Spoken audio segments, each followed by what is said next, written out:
Sur un vol tumultueux reliant Paris à Marseille, l'atmosphère dans la cabine de première classe était déjà lourde avant même que l'incident n'éclate. Snoop Dogg, légende incontestée de la musique, s'était installé discrètement près d'un hublot, son regard calme contrastant avec l'agitation des autres passagers. À ses côtés, sa petite fille, Lila, 6 ans, serrait un lapin en peluche contre son cœur, ses yeux écarquillés découvrant ce monde luxueux. Mais le calme fut de courte durée. Alors que l'avion traversait une zone de turbulence violente, Lila, dans un geste maladroit, renversa son verre de jus de pomme sur la tablette. Le liquide doré éclaboussa son siège, attirant immédiatement l'attention hostile de l'hôtesse, Karen. Cette femme au sourire artificiel, drapée dans son uniforme impeccable, lança un regard méprisant à Lila.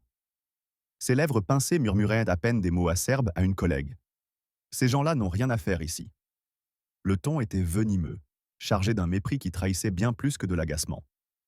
Snoop, immobile, ajusta doucement le gilet de Lila, mais son silence pesait comme une tempête prête à déferler.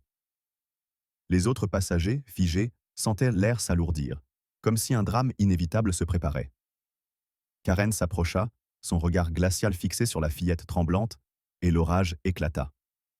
L'orage grondait dans la cabine de première classe, non pas à cause des turbulences incessantes qui secouaient l'avion reliant Paris à Marseille, mais à cause du regard méprisant que Karen, l'hôtesse de l'air, posait sur Lila. Cette fillette de 6 ans, blottie contre son grand-père Snoop Dogg, venait de renverser un innocent verre de jus de pomme. Mais pour Karen, cet incident semblait être une offense personnelle. Son uniforme impeccable, orné d'un badge scintillant, ne pouvait masquer la froideur de son attitude. Alors qu'elle traversait l'allée centrale, ses talons claquant comme des coups de fouet sur le sol, elle s'arrêta brusquement devant le siège de Lila. Les autres passagers, installés dans des fauteuils de cuir crème, retinrent leur souffle, sentant une tension électrique monter dans l'air. Karen, avec un sourire qui n'avait rien d'amical, murmura à sa collègue Sophie, postée à quelques mètres, « Ces gens, ils ne savent pas rester à leur place. » Le mot « c'est » était lourd, chargé d'une insinuation raciale qui fit frissonner ceux qui l'entendirent. Dans la culture française, où l'élégance et l'égalité sont des valeurs brandies avec fierté, un tel commentaire était une gifle invisible, bien plus cinglante que n'importe quel geste. Snoop, toujours assis près du hublot, ajusta ses lunettes de soleil, son visage impassible cachant une tempête intérieure. Ses doigts, ornés d'anneaux discrets, caressaient doucement les cheveux de Lila, qui serrait son lapin en peluche comme un bouclier. La fillette, intimidée, leva les yeux vers Karen, cherchant un signe de pardon pour son erreur. Mais ce qu'elle reçut fut bien pire. « Tu crois que c'est un jeu ici ?» lança Karen, sa voix tranchante comme une lame. « Ce n'est pas un endroit pour des gens comme vous. » Le « vous » résonna dans la cabine comme une accusation. Un couperet qui visait non seulement Lila, mais aussi Snoop, dont la peau sombre semblait être, aux yeux de Karen, une raison suffisante pour les exclure de ce sanctuaire de luxe. Les passagers autour, un mélange d'hommes d'affaires parisiens, d'artistes bohèmes et de touristes aisés, commencèrent à murmurer.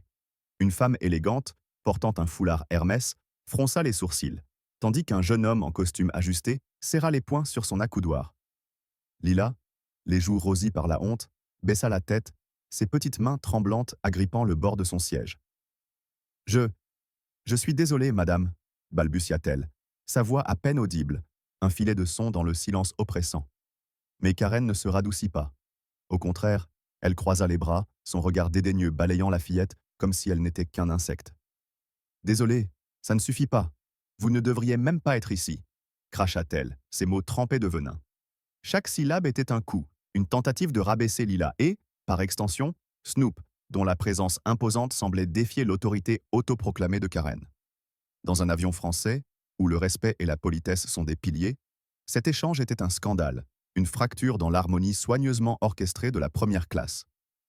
Snoop restait immobile, mais ses yeux, cachés derrière ses lunettes, brillaient d'une intensité qui aurait fait reculer n'importe qui. Pourtant, il ne dit rien. Pas encore. Ce silence, loin d'être une reddition, était une arme, une promesse de justice qui se préparait dans l'ombre. Les autres passagers, eux, ne pouvaient plus rester indifférents. Une voix s'éleva soudain, celle d'une femme d'une quarantaine d'années, aux cheveux auburn et au regard perçant. « Comment osez-vous parler ainsi à une enfant ?» demanda-t-elle, son accent parisien vibrant d'indignation. Karen pivota, surprise, mais son arrogance ne faiblit pas. « Je fais mon travail, madame. » Ce n'est pas un jardin d'enfants ici, rétorqua-t-elle, ignorant le murmure de désapprobation qui montait comme une vague. Un homme plus âgé, vêtu d'un costume 3 pièces, se leva à demi, son visage marqué par la colère. Votre travail n'est pas d'humilier une petite fille, lança-t-il, sa voix résonnant comme un écho de la conscience collective. Lila, toujours recroquevillée, chercha refuge dans les bras de Snoop. Ses larmes, contenues jusqu'alors, commencèrent à couler, silencieuses mais déchirantes. Chaque goutte semblait alourdir l'atmosphère, transformant la cabine en un théâtre où se jouait une tragédie moderne. Karen, sentant les regards peser sur elle, tenta de reprendre le contrôle. Retournez à vos places, s'il vous plaît, ordonna-t-elle. Mais sa voix trembla légèrement, trahissant une fissure dans son assurance. Elle savait qu'elle avait franchi une ligne, mais son orgueil refusait de l'admettre. Et Snoop, il n'avait pas bougé, pas parlé, mais son silence était plus éloquent que 1000 discours. Il observait, attendait, comme un lion prêt à bondir au moment précis où l'adversaire s'y attendrait le moins. Et vous, qu'en pensez-vous? Cette scène vous a-t-elle révolté? Si vous voulez découvrir comment cette confrontation explosive va se dérouler, tapez «Justice» dans les commentaires et abonnez-vous pour ne rien manquer. Si vous pensez que Karen a raison, dites-le nous avec un «Non». Nous voulons entendre toutes vos opinions. Partagez cette histoire avec vos amis pour voir s'ils choisissent le camp de Lila ou celui de Karen. Et restez connectés, car ce qui suit va vous laisser sans voix. Que va faire Snoop? La réponse arrive, et elle promet d'être explosive. Dans la cabine de première classe, l'air semblait s'être figé, comme si le temps lui-même hésitait à avancer après les paroles venimeuses de Karen. L'avion, filant de Paris à Marseille, à travers un ciel tourmenté, vibrait sous l'effet des turbulences. Mais c'était l'atmosphère à l'intérieur qui pesait le plus lourd. Lila, la petite fille de Snoop Dogg, n'était plus qu'une silhouette fragile, recroquevillée contre le dossier de son siège en cuir clair. Ses doigts menus serrèrent son lapin en peluche si fort que les coutures menaçaient de céder. Ses joues, encore roses de l'incident du jus de pomme renversé, portaient maintenant une teinte plus profonde, celle de la honte et de l'incompréhension. Les mots de Karen, « Ce n'est pas un endroit pour des gens comme vous », résonnaient dans son esprit d'enfant, comme un écho cruel qui refusait de s'éteindre. Dans la culture française, où l'on apprend aux enfants à respecter les aînés et à s'exprimer avec grâce, être ainsi humilié publiquement était une blessure qui allait bien au-delà des mots. Snoop, toujours assis près du hublot, n'avait pas bougé. Ses lunettes de soleil, légèrement inclinées, laissaient entrevoir un éclat dans ses yeux, non pas de colère, mais d'une détermination froide, presque palpable. Il posa une main sur l'épaule de Lila, un geste doux mais ferme, comme pour lui dire sans mots « Je suis là ». Pourtant, ce silence, dans le contexte d'une cabine où chaque regard pesait comme un jugement, amplifiait la tension. Les autres passagers, figés dans leur fauteuil, observèrent la scène avec une fascination mêlée d'effroi. Une femme élégante, portant un collier de perles qui scintillait sous la lumière tamisée, murmura à son voisin « Comment peut-on parler ainsi à une enfant ?» Son ton, empreint de l'indignation propre à une Parisienne cultivée, trahissait un mélange de colère et d'incrédulité. À quelques rangées, un jeune homme, les écouteurs autour du cou, serrait les accoudoirs, ses jointures blanchissant sous l'effort. Lila, elle, luttait pour retenir ses larmes. Ses grands yeux noisettes, qui brillaient d'ordinaire de curiosité, étaient maintenant voilés par une douleur qu'aucun enfant ne devrait connaître. Elle leva la tête vers Karen, qui se tenait toujours debout dans l'allée, les bras croisés, son visage figé dans une expression de dédain. « Je voulais juste dire pardon », murmura Lila, sa voix tremblante, à peine audible dans le bourdonnement des moteurs. Ces mots, prononcés avec une sincérité désarmante, étaient un appel à la réconciliation, un réflexe d'enfant élevé dans la politesse et le respect. Mais pour Karen, il semblait être une provocation. « Pardon ?» répéta-t-elle, son ton mordant, comme si le mot lui-même était une insulte. « Tu crois qu'un pardon efface tout ? Ce n'est pas un terrain de jeu ici, petite. » Le mot « petite » était craché avec une telle condescendance qu'il fit tressaillir plusieurs passagers. Dans un avion français, où l'on chérit l'idée d'égalité et où les enfants sont souvent vus comme des trésors, cette attaque était une transgression impardonnable. Les lèvres de Lila tremblèrent. Elle baissa les yeux, fixant le bord de son siège où une tache de jus de pomme s'était incrustée dans le tissu. Ce n'était qu'un accident, un instant d'inattention, mais Karen en avait fait un crime. « Je ne voulais pas… » tenta-t-elle à nouveau, mais sa voix se brisa, avalée par un sanglot qu'elle étouffa en pressant son visage contre son lapin en peluche. Ce geste, si innocent, sembla attiser la colère de Karen. Arrête de pleurnicher, lança-t-elle, son ton montant d'un cran, attirant encore plus l'attention des passagers. Si tu ne sais pas te tenir, tu n'as rien à faire dans cette cabine. Ces mots, chargés d'une hostilité à peine voilée, visaient autant Lila que Snoop, dont la présence semblait être une offense à l'idée que Karen se faisait de l'élite.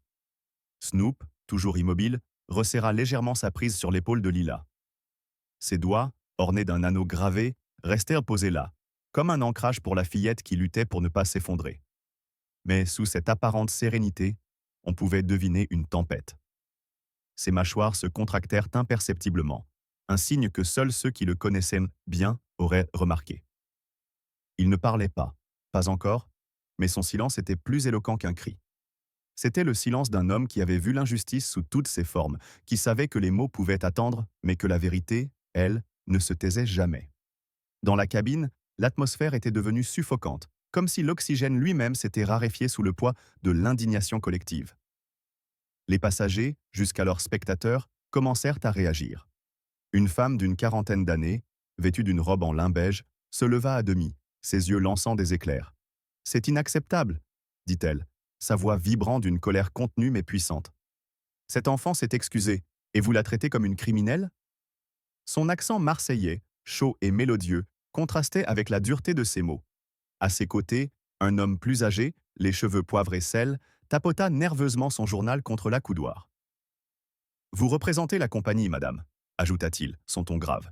« Et ce que vous faites là est une honte. » Ces interventions, dans un espace où la courtoisie est une règle non écrite, étaient molles comme des éclats de tonnerre dans un ciel déjà chargé. Karen, sentant le vent tourner, tenta de reprendre le contrôle. « Je fais mon travail, » rétorqua-t-elle, mais sa voix manquait d'assurance, trahissant une fissure dans son armure d'arrogance. Elle lança un regard en direction de sa collègue Sophie, espérant un soutien, mais Sophie, les lèvres pincées, détourna les yeux, refusant de s'associer à ce scandale. Les autres passagers, eux, ne se contentèrent plus de murmurer. Un jeune homme, portant un blazer ajusté, se leva carrément, bloquant à moitié l'allée. « Vous parlez de travail ?» demanda-t-il, son ton sarcastique. « Votre travail, c'est d'humilier une enfant devant tout le monde ?» Ces mots, prononcés avec l'éloquence d'un orateur, firent écho à un sentiment partagé. Karen n'était plus une simple hôtesse, elle était devenue le symbole d'une injustice insupportable. Lila, au centre de ce tumulte, semblait rapetisser encore plus. Ses larmes, qu'elle avait tenté de retenir, coulèrent maintenant librement, traçant des sillons sur ses joues. Elle se tourna vers Snoop, cherchant dans son regard une réponse, une explication à cette cruauté qu'elle ne comprenait pas. « Pourquoi elle est fâchée ?» chuchota-t-elle, sa voix brisée par l'émotion. Snoop ne répondit pas immédiatement. Il se contenta de poser une main sur sa joue, essuyant une larme du bout du pouce. Ce geste, si simple, était un rempart contre la tempête qui faisait rage autour d'eux. Mais dans ses yeux, on pouvait lire une promesse. Ceci ne resterait pas sans suite. Karen, face à cette révolte naissante, tenta une dernière fois de se justifier. « Elle a fait une erreur, et je lui apprends les règles, » dit-elle, mais ses mots sonnaient creux, comme une excuse que personne n'était prêt à accepter. Les passagers, unis par un sentiment d'injustice, formaient maintenant un mur invisible autour de Lila et Snoop.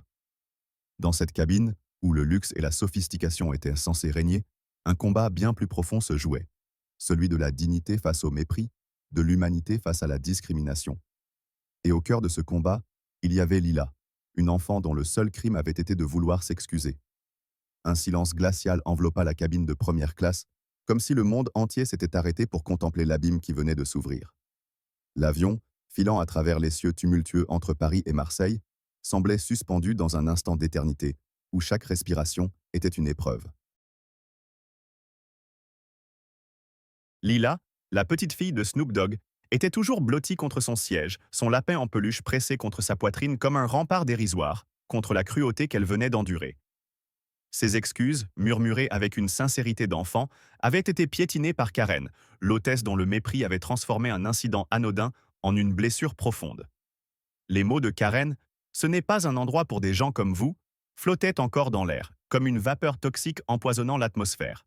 Mais ce qui suivit dépassa l'entendement, même dans une société française où la politesse et la dignité sont des piliers sacrés.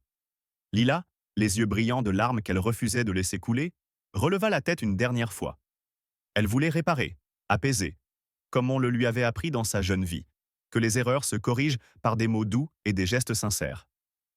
Madame, je suis vraiment désolée, dit-elle, sa voix frêle perçant le silence comme un filet de lumière dans l'obscurité.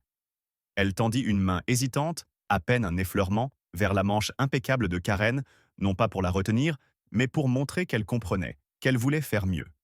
Ce geste, si pur, si innocent, aurait dû désamorcer la tension. Mais Karen, dont le visage s'était durci en une grimace de dégoût, réagit comme si ce contact était une profanation. « Ne me touche pas !»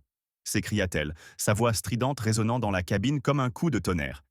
Et puis, l'impensable se produisit. Dans un éclair de rage, la main de Karen s'éleva, rapide, implacable, et s'abattit sur la joue de Lila. Le claquement, sec et brutal, trancha l'air comme une lame.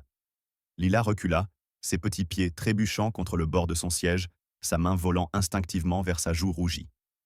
Pas un cri, pas un hurlement, juste un hoquet étouffé, un son si fragile qu'il semblait porter en lui toute la douleur du monde. Ses yeux, grands ouverts, cherchaient une explication, une raison à cette violence qu'aucun enfant ne devrait jamais connaître. Le lapin en peluche glissa de ses bras, tombant sur le sol avec un bruit sourd, comme un symbole de l'innocence brisée. La cabine entière, jusqu'alors frémissante de murmures, plongea dans un silence si profond qu'on aurait pu entendre une aiguille tomber. Snoop Dogg se leva lentement, son mouvement si délibéré qu'il semblait arrêter le temps. Ses lunettes de soleil glissèrent légèrement, révélant des yeux où brûlait une fureur contenue, non pas explosive, mais froide, calculée, comme celle d'un prédateur observant sa proie.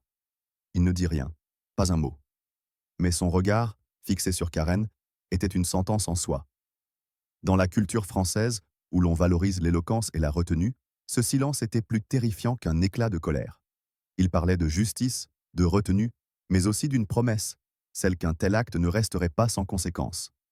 Lila, tremblante, se précipita vers lui, enfouissant son visage contre sa poitrine. Snoop l'enveloppa de ses bras, une main caressant ses cheveux, l'autre reposant sur son dos frêle, comme pour absorber sa douleur. Les passagers, témoins de cette atrocité, étaient figés, leur visage oscillant entre choc et indignation. Une femme, celle au collier de perles, porta une main à sa bouche, ses yeux s'emplissant de larmes. « Mon Dieu, elle a frappé une enfant », murmura-t-elle, sa voix tremblante brisant le silence. À ses côtés, l'homme au journal se leva d'un bond, son visage rouge de colère. « C'est inadmissible », rugit-il, son accent parisien vibrant d'une fureur contenue. « Vous avez perdu la raison. » Un jeune homme, celui aux écouteurs, bondit de son siège, bloquant l'allée. « Vous vous prenez pour qui ?» lança-t-il à Karen, ses mots comme des flèches. La cabine, qui quelques instants plus tôt respirait le luxe et la sérénité, s'était transformée en un tribunal improvisé où chaque regard accusait, où chaque souffle réclamait justice. Karen, elle, semblait pétrifiée. Sa main, encore suspendue dans l'air, retomba lentement, comme si elle réalisait seulement l'ampleur de son geste. Mais au lieu de s'excuser, elle redressa les épaules, son visage se crispant en une expression de défi. « Elle m'a touché », se défendit-elle, sa voix montant dans les aigus, cherchant à justifier l'injustifiable. « Je lui ai dit de ne pas me toucher. » Mais ces mots, au lieu de la protéger, creusèrent sa tombe. Sophie, sa collègue, qui jusqu'alors était restée en retrait, avança d'un pas, son visage blême. « Karen, arrête !» dit-elle, à voix basse mais ferme. « Tu es allée trop loin. » Ce reproche, venant de l'une des siennes, était une trahison qui fit vaciller Karen. Elle balaya la cabine du regard, cherchant un allié, un soutien, mais ne trouva que des yeux accusateurs, des visages fermés, une condamnation unanime. Dans un coin, une femme d'âge mûr, portant une robe en soie, griffonnait frénétiquement sur son carnet, comme pour immortaliser l'instant. « C'est une honte pour la compagnie », murmura-t-elle à son voisin, un homme en costume sombre qui hocha la tête, les lèvres pincées. Même les plus réservés, ceux qui d'ordinaire évitaient les conflits, ne pouvaient le rester indifférents. Un adolescent, casquette vissée sur la tête, fixait Karen avec une intensité qui contrastait avec son jeune âge. « Vous êtes fini », dit-il simplement, ses mots tombant comme un couperet. Dans une société française où l'on enseigne le respect des enfants comme une valeur cardinale, l'acte de Karen était une profanation, un affront à tout ce qui faisait l'âme de la cabine. Snoop, toujours debout, berçait Lila doucement, son regard ne quittant pas Karen. Il n'avait pas besoin de parler pour que sa présence domine l'espace. Chaque passager, chaque regard, semblait graviter autour de lui, comme si sa retenue était une force magnétique. Lila, nichée contre lui, murmura quelque chose, trop bas pour être entendu, mais Snoop se pencha, écoutant avec une tendresse qui contrastait avec la tempête qui grondait autour d'eux. Il ajusta son gilet sur ses épaules, un geste si simple mais si chargé de sens, une promesse qu'il la protégerait, quoi qu'il arrive. Karen, acculée, tenta de reprendre pied. « Vous ne comprenez pas, bégaya-t-elle, son assurance s'effritant comme du sable sous la vague. Elle n'aurait pas dû… Mais ses mots moururent dans sa gorge, étouffés par le poids des regards. La cabine, désormais un champ de bataille morale, vibrait d'une énergie nouvelle, celle d'une communauté unie par l'injustice, prête à défendre une enfant contre la violence et le mépris. Et au centre de tout, il y avait Snoop, dont le silence n'était pas une reddition, mais un prélude à une justice qui, tous le sentaient, allait bientôt s'abattre. Un silence oppressant s'était abattu sur la cabine de première classe, comme si l'écho du claquement de la main de Karen sur la joue de Lila continuait de résonner, invisible mais omniprésent. L'avion, traversant les cieux agités entre Paris et Marseille, semblait suspendu dans une bulle de tension, où chaque seconde pesait comme une éternité. Lila, la petite fille de Snoop Dogg, était blottie contre lui, son visage enfoui dans sa veste, ses petits sanglots étouffés par le tissu. La marque rouge sur sa joue, à peine visible sous la lumière tamisée, était un rappel cruel de l'injustice qu'elle venait de subir. Son lapin en peluche, abandonné sur le sol, gisait comme un symbole d'innocence piétinée. Karen, l'hôtesse responsable de cet acte odieux, se tenait figée au milieu de l'allée, son assurance brisée par les regards accusateurs qui la transperçaient. Mais au centre de cette tempête, il y avait Snoop Dogg, dont la présence imposante transformait le chaos en une attente terrifiante. Dans une société française, où la retenue est une forme d'art, son calme était une arme plus redoutable que n'importe quel cri. Snoop ne s'était pas assis. Debout, il dominait l'espace sans effort, ses lunettes de soleil légèrement abaissées, révélant des yeux où dansait une flamme contenue. Pas de colère hurlante, pas de geste brusque, juste une immobilité qui semblait aspirer l'air autour de lui. Ses mains, ornées d'anneaux discrets, reposaient sur les épaules de Lila, un geste protecteur qui contrastait avec l'intensité de son regard. Ce regard fixé sur Karen n'était pas celui d'un homme en quête de vengeance, mais celui d'un juge silencieux, pesant chaque mot, chaque action. Dans la culture française, où l'on chérit l'éloquence et la mesure, ce silence était une condamnation plus lourde que 1000 discours. Il parlait de patience, de force, mais aussi d'une justice inéluctable qui se dessinait à l'horizon. Karen, acculée, tenta de reprendre pied. « Elle m'a touché », répéta-t-elle, sa voix tremblante, comme si cette excuse pouvait effacer la violence de son geste. Mais les mots, jadis son bouclier, s'effritaient sous le poids des regards. Les passagers, jusqu'alors spectateurs d'un drame, étaient devenus juges. Une femme élégante, celle au collier de perles, se leva lentement, son visage pâle mais déterminé. « Vous avez frappé une enfant ?» dit-elle, son accent parisien vibrant d'une colère froide. « Et vous osez vous justifier ?» À ses côtés, l'homme au journal, les mains crispées, ajouta d'un ton grave « Vous représentez une compagnie française et c'est ainsi que vous traitez une petite fille ?» Ces paroles, prononcées avec la dignité d'une nation qui valorise l'honneur, étaient comme des coups de marteau sur l'armure déjà fissurée de Karen. Lila, toujours nichée contre Snoop, releva légèrement la tête. Ses yeux, rougis par les larmes, cherchaient ceux de son grand-père, comme pour y trouver une réponse à l'incompréhensible. « Ça va aller, ma puce », murmura Snoop, sa voix basse, presque inaudible, mais empreinte d'une tendresse infinie. Ce n'était pas une promesse vide, c'était un serment, gravé dans chaque syllabe. Il ajusta la veste de Lila, couvrant ses épaules tremblantes, et ce geste, si simple, semblait défier l'univers entier. Dans cet instant, il n'était pas seulement un homme protégeant sa petite fille, il était un rempart contre l'injustice, un symbole de résilience face à la cruauté. Les autres passagers, galvanisés par l'horreur de ce qu'ils avaient vu, commencèrent à bouger. Un jeune homme, celui aux écouteurs, s'avança dans l'allée, ses poings serrés. « Vous ne vous en sortirez pas comme ça », lança-t-il, son ton chargé d'une fureur juvénile. Une femme d'âge mûr, en robe de soie, se pencha vers son voisin, murmurant « C'est une honte pour nous tous ». Même Sophie, la collègue de Karen, ne pouvait plus rester silencieuse. Elle s'approcha, son visage blême, et murmura « Karen, tu dois arrêter. Tu ne vois pas ce que tu as fait ?» Mais Karen, comme un animal acculé, refusait de céder. « Vous ne comprenez rien », cria-t-elle, sa voix montant dans les aigus, brisant le vernis de son professionnalisme. Elle n'aurait pas dû être ici. Lui non plus. Ces mots, lourds de préjugés, étaient un aveu, non pas de remords, mais de la haine qui l'avait poussé à agir. Snoop, lui, restait inébranlable. Il ne répondit pas à l'éclat de Karen. Il ne leva pas la voix. Mais chaque mouvement, chaque souffle, semblait calculé, comme s'il tissait un filet invisible autour d'elle. Il se pencha pour ramasser le lapin en peluche de Lila, le posant délicatement sur ses genoux. Ce geste, dans sa simplicité, était une déclaration. Rien, pas même la violence, ne pourrait briser l'amour qu'il portait à sa petite fille. Les passagers, témoins de cette tendresse au milieu du chaos, sentirent leur indignation redoubler. Une femme, celle à l'accent marseillais, se leva, ses yeux brillants de larmes contenues. « Vous avez touché à son honneur, dit-elle à Karen, sa voix tremblante mais ferme. Et ça, en France, on ne l'oublie pas. » La cabine, désormais un théâtre de passion, vibrait d'une énergie presque palpable. Chaque passager semblait lié par un pacte tacite, uni par l'injustice qu'ils avaient vue. Un homme en costume sombre, jusqu'alors discret, se redressa, son regard perçant fixé sur Karen. « Vous avez franchi une ligne, dit-il, sa voix basse mais tranchante. Et vous le savez. Même les plus jeunes, comme l'adolescent à la casquette, participaient à ce tribunal improvisé. Il croisa les bras, défiant Karen du regard, et murmura « Vous êtes cuite ». Ces mots, prononcés avec l'audace de la jeunesse, résonnèrent comme une prophétie. Karen, submergée par cette vague de réprobation, vacilla. Ses mains tremblaient, son visage s'était vidé de toute couleur. Elle ouvrit la bouche pour répondre, mais aucun son n'en sortit.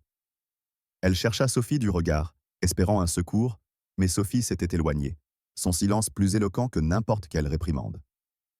Les autres membres d'équipage, restés en retrait, évitèrent son regard, comme si sa faute les avait tous éclaboussés. Dans une cabine française, où l'on attend des hôtesses qu'elles incarnent l'élégance et l'hospitalité, Karen était devenue une paria, une ombre dans son propre uniforme. Snoop, toujours debout, ajusta sa posture, son ombre s'étendant comme une menace silencieuse. Il ne parlait pas, mais son calme était une tempête en gestation.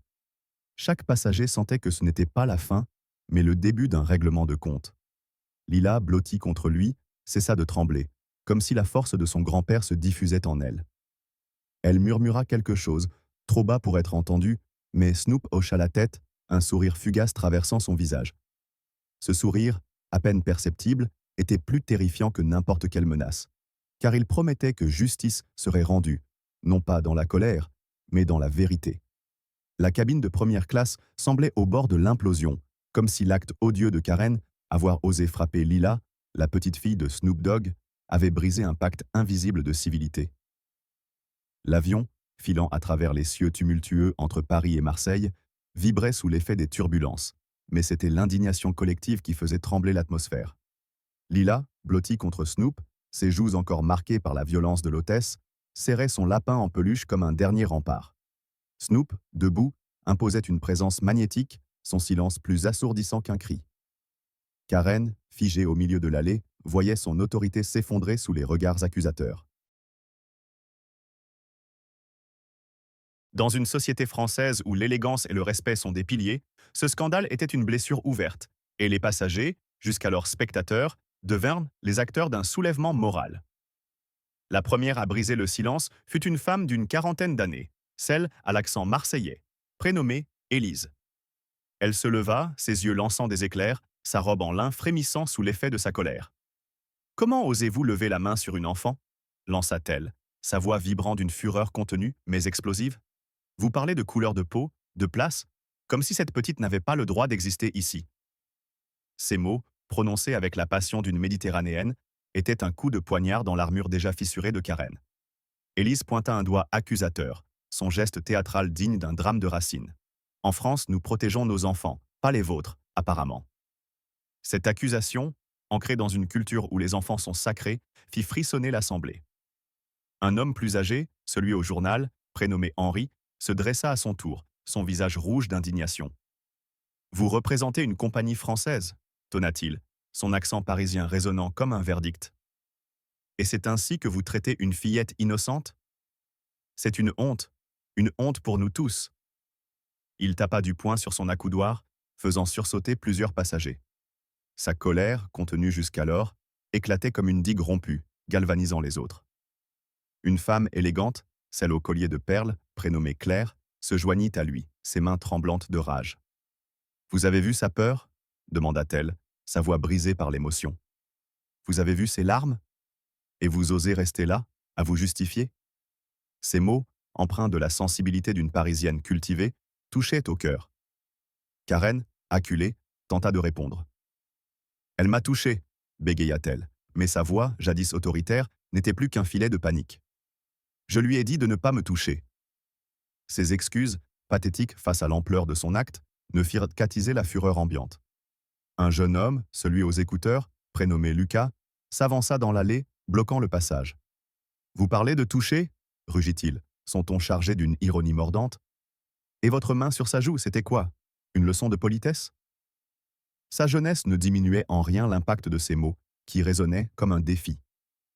Les autres passagers hochèrent la tête, leur murmure se transformant en un grondement sourd, comme une tempête prête à éclater.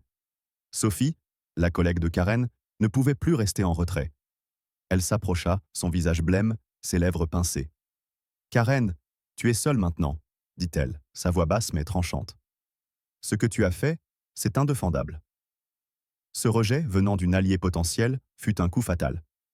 Karen vacilla, ses mains cherchant appui sur un siège, mais même le cuir luxueux semblait la repousser. Les autres membres d'équipage, tapis près du galet, évitèrent son regard, comme si sa faute avait souillé leur uniforme commun. Dans une cabine française, où l'hospitalité est une religion, Karen était devenue une apostate. Les passagers, désormais unis par un sentiment d'injustice, formaient un mur humain autour de Snoop et Lila. Une femme en robe de soie, prénommée Juliette, griffonnait dans son carnet, ses mots fiévreux capturant l'instant. « C'est un scandale », murmura-t-elle à son voisin, un homme en costume sombre nommé Paul. « Cette compagnie devra répondre. » Paul hocha la tête, ses yeux fixés sur Snoop, dont le calme contrastait avec le tumulte. Un adolescent, celui à la casquette, prénommé Théo, croisa les bras, défiant Karen du regard. « Vous avez fini votre carrière, » dit-il, sa voix juvénile mais implacable. Ces mots, prononcés avec l'audace de la jeunesse, étaient une sentence. Snoop, au centre de ce maelstrom, restait une énigme. Il berçait Lila doucement, son silence plus éloquent qu'un discours. Chaque passager sentait sa présence comme une force gravitationnelle, un rappel que la véritable puissance réside dans la retenue. Lila, blottie contre lui, cessa de sangloter, comme si son calme l'enveloppait d'un bouclier invisible. La cabine, transformée en arène, vibrait d'une énergie brute, celle d'une communauté révoltée, prête à défendre une enfant contre la violence et le mépris. L'orage qui grondait dans la cabine de première classe atteignit son paroxysme, transformant l'avion reliant Paris à Marseille en un théâtre de justice implacable. Karen, l'hôtesse qui avait osé frapper Lila, la petite fille de Snoop Dogg, se tenait au bord de l'abîme, son arrogance réduite à néant. Son visage, jadis figé dans un mépris glacial, était maintenant blême, ses mains tremblantes, cherchant un appui inexistant. Les mots qu'elle avait lancés, « Elle n'a rien à faire ici », se retournaient ensemble contre elle, comme un boomerang taillé dans sa propre haine. Dans la culture française, où l'élégance et la droiture sont des vertus cardinales, son acte était une trahison impardonnable. Elle tenta de se défendre, balbutiant « C'était un accident. Elle m'a provoqué. » Mais sa voix, brisée par la panique, ne convainquit personne. Sophie, sa collègue, s'écarta, le regard lourd de reproches. « Tu as tout gâché, Karen », murmura-t-elle, scellant son isolement. Les passagers, unis dans leur indignation, formaient un mur de silence accusateur. Élise, la femme à l'accent marseillais, cracha. « Vous parlez de provocation? Une enfant de 6 ans? Honte à vous !» Chaque mot était un coup, déchirant le voile de son autorité. Karen vacilla, ses yeux balayant la cabine à la recherche d'un allié, mais ne trouvant que des visages fermés. Même Lucas, le jeune homme aux écouteurs, croisa les bras, son regard brûlant de dédain. « Vous pensiez que personne ne réagirait ?» lança-t-il, sa voix tranchante comme une lame. La cabine, autrefois un havre de luxe, était devenue une arène où son jugement se jouait. Karen s'effondra sur un siège vide, ses mains couvrant son visage, comme si elle pouvait fuir la vérité. Elle avait frappé une enfant, et ce péché ne serait pas pardonné. Snoop, toujours debout, berçait Lila, son silence plus éloquent qu'un verdict. Ses lunettes de soleil masquaient une tempête intérieure, mais son calme était une promesse. La justice viendrait, inexorable. Lorsque l'avion toucha le tarmac marseillais, un frisson parcourut l'assemblée. Le signal des ceintures s'éteignit et un homme en costume sombre apparut à la porte, flanqué de 2 agents de sécurité. C'était Étienne, directeur des opérations aériennes, son visage grave comme un juge. Monsieur Snoop Dogg, dit-il, sa voix résonnant dans le silence, au nom de la compagnie, je vous présente nos excuses les plus profondes. Les passagers retinrent leur souffle. Étienne se tourna vers Karen, désormais prostrée. Vous êtes licencié, avec effet immédiat, déclara-t-il. Vous quitterez cet avion sous escorte. Karen, les yeux rougis, ne répondit pas. Menottée par la honte, elle fut emmenée, son uniforme terni par sa faute. Snoop, tenant la main de Lila, descendit sans un regard en arrière, sa dignité intacte. Dans ce silence, la justice avait parlé. Non par la violence, mais par la vérité.